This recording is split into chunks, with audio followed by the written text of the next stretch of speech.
What's going on, everybody? Chaos back here on Chaos TV, always breaking down some of the best stuff in WrestleMania history, and that's what I'm doing right now. This is going to be part 3. This is part 3 of the greatest moments, if you will, in WrestleMania, greatest matches. This, of course, part 3. It's 11 through 15. So let me jump right on in. WrestleMania 11 didn't really see too much that was great. Undertaker continued the feud, or the streak, excuse me, in his feud against the $1 Million Corporation, and more importantly, King Kong Bundy.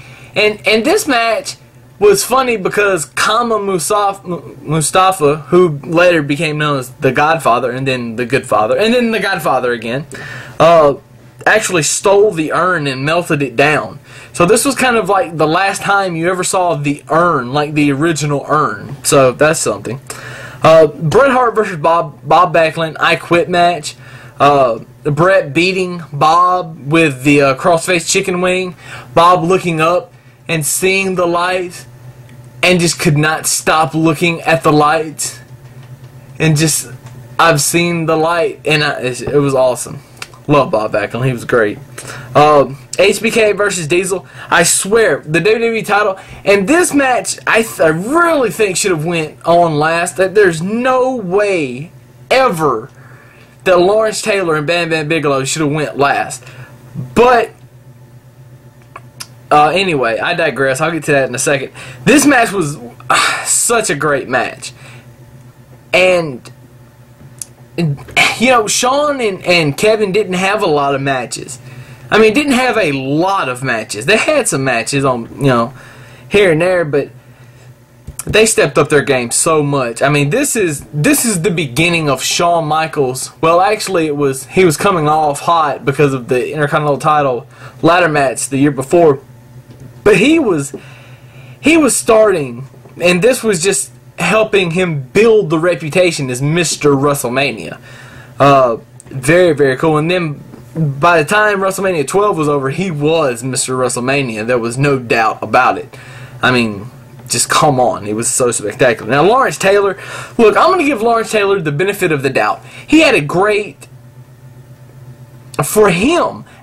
match against Bam Bam Bigelow. Now for a wrestling fan, maybe, or even a wrestling critic like myself, he didn't have a great match, but it was okay for Lawrence Taylor not being a wrestler.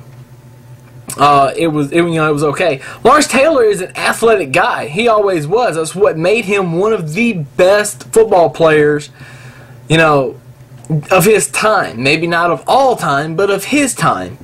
And, you know, I had this match on the list only because Bam Bam Bigelow was in the main event, the last match, because I'm a huge, forever will be a huge Bam Bam Bigelow fan.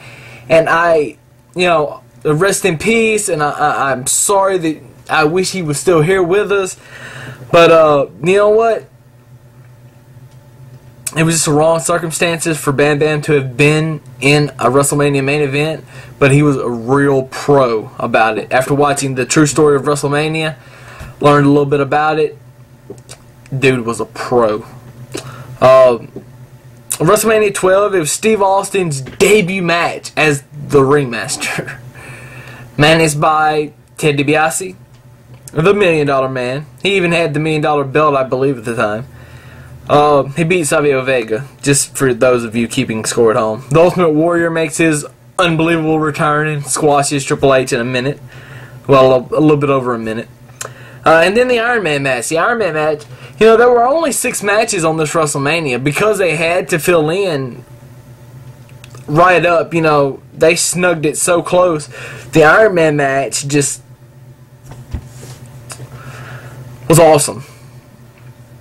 And anybody that says it wasn't is stupid. But it was awesome. WrestleMania 13, Bret versus Austin submission match. It launched an era. It really launched the era. That match launched the era of the Attitude Era. I'm telling you, that was an awesome... Look, Stone Cold went into this and everybody in Chicago was booing him. And when he was walking out or limping out, everybody was cheering him. It was so great. I've only twice in my years have I seen a flip like that, where the good guy going in ended up being the bad guy coming out, and the bad guy going in ended up being the good guy coming out. That's only happened twice. It happened there, and then coincidentally happened at WrestleMania 18 with Austin and The Rock. But anyway, and that's the only really thing I have for WrestleMania 13, because it's WrestleMania 13 just wasn't all that good. Taker continued the streak and actually won the WWE title over Psycho Sid Vicious. So, but that was then. WrestleMania 14, the DX Band, Chris Warren and the DX Band. I mean, come on, break it down.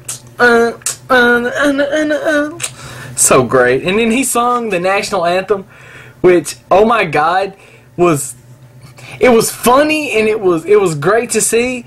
But a lot of people got pissed off about it because they thought all they did was remixed it, but a lot of people didn't see it that way. So he got a lot of heat for that, and WWE did as well. The 15-team Battle Royal was great, won by the LOD, the returning LOD with Sonny as their manager, which is completely great. The dumpster match. Who in the fuck ever thought you would see a dumpster match? It's a glorified casket match, but it was actually very, very entertaining with the four guys that they had. Of course, you had the epic encounter of Kane versus The Undertaker. One, by the way, part one. And then Austin HBK, which a lot of people, and myself included, consider that to be a really good match. Once you consider how much pain Shawn Michaels was in, yeah, it was a really good match. WrestleMania 15, X-Pac, Shane McMahon had a fantastic match. Fantastic. I don't care what you say. It was great. Austin Rock, this is the first of 3 matches that they had at WrestleMania. Of course, Austin won the first 2, Rock won the last one. But it's just, those two was just, there was almost like no one could have been better on WrestleMania night than these guys. And I can only think of a couple of people that could put on that could hang with them. Taker and Triple H and Shawn Michaels could hang with them, and probably Bret Hart too in his prime could hang with them. But anyway, and this was the only, it's never been done ever since. The only Hell in a Cell at a WrestleMania. Now that's crazy. That's crazy to think about, but it's true. The Undertaker versus the Big Boss Man. Of course, the Undertaker wins, and then they hang the Boss Man. Of course, they didn't really hang him because he had a little hook on his, out of the noose. When they dropped the noose out, it had a hook on it, so it just kind of hooked to the back of his jacket. And if you look close enough, you can see it. But when he got lifted up, it was pulling him. Instead of the rope pulling on his neck, which I'm sure he kind of felt it, but I'm sure it was there, but it wasn't nothing like really choking him. But anyway, so yeah, that's it. That's part 3 of WrestleMania's greatest hits, as far as I'm concerned. Now, stay tuned for WrestleMania Part 4 and Part 5 coming very, very soon. And Chaos has spoken. Deuces, people.